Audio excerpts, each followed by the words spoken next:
જામનગર શહેરના કાલાવાડ નાકા બહારના વિસ્તારમાં મહાનગરપાલિકા દ્વારા વહેલી સવારથી જ મેગા ડિમોલેશનની કામગીરી હાથ ધરવામાં આવી હતી.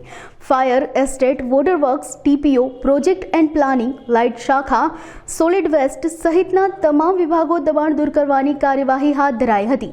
પહેલા નોટિસ આપવામાં આવેલા 94 ગેરકાયદેસર દબાણો દૂર કરવામાં આવ્યા હતા. ખાસ કરીને ચોમાસામાં વરસાદી પાણીના નિકાલમાં અવરોધરૂપ બનેલા દબાણો સામે કાર્યવાહી કરવામાં આવી હતી. આ અભિયાન અંતર્ગત નાગમતી નદી વિસ્તારમાંથી દબાણ દૂર કરીને અંદાજે 1.25 લાખ ચોરસ ફૂટ જગ્યા ખુલ્લી કરવામાં આવી છે, જેની અંદાજિત કિંમત 6 કરોડથી વધુ છે.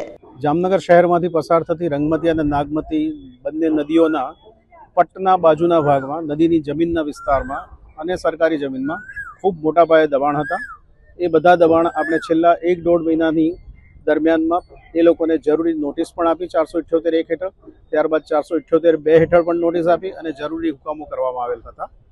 આના અનુસંધાનમાં મોટાભાગના લોકો જે ઘરો ખાલી કરી ચૂક્યા હતા અને એમની પ્રોપર્ટી એમણે છોડી દીધેલી હતી આપણી નોટિસ અને હુકમને માન આપીને, એ બધાનું આજે મોટા પાયે આપણે ડિમોલિશન કર્યું છે અને આશરે 100 જેટલા આવાસોને આજે આપણે જે નદીના પટમાં બાંધેલા છે એ 3 લોકેશન ઉપરથી આજે દૂર કરવામાં આવેલ છે.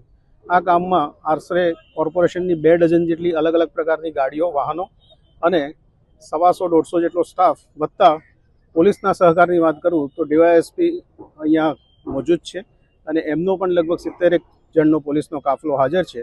આ રીતે આ એક મેગા ડેમોલિશન કોર્પોરેશન અને પોલીસના બંનેના સંયુક્ત ઉપક્રમે આજે હાથ ધરવામાં આવેલ છે. આ તબક્કે આપ સૌને એ જણાવવાની ખાસ કાળજી લઈએ કે લાલપુર ચોકડીથી જે નદી શરૂ થાય છે રંગમતી અને નાગમતી, એ બંનેનો આશરે 13 કિલોમીટર જેટલો સ્ટ્રેચ છે. સરકારશ્રીએ હમણાં હાલ આપણને રંગમતી રિવર રિજ્યુનેશન પ્રોગ્રામ પણ મંજૂર કરી આપ્યો છે અને એના તહત આ નદીને આપણે પુનર્જીવિત કરવાનો જે આખો પ્લાન છે એના ભાગરૂપે આ બધું ડિમોલિશન આપણે કરી રહ્યા છીએ. આશરે આજના તારીખે 1.25 લાખ સ્ક્વેર ફૂટ જેટલી જગ્યા આમના થકી આપણે ખુલ્લી કરેલ છે. એટલે આટલો નદીની અંદર નદીની પાણી રાખવાની સ્ટોરેજ कैपेसिटी પણ વધશે.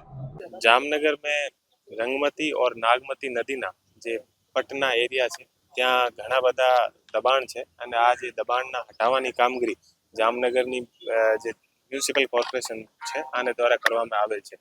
લગભગ 100 ને આસપાસ જે અલગ અલગ પ્રકારના મકાનો, જે કોમર્શિયલ અને જે રહેણાંક મકાનો છે આને અત્યારે હટાવવામાં આવેલ છે.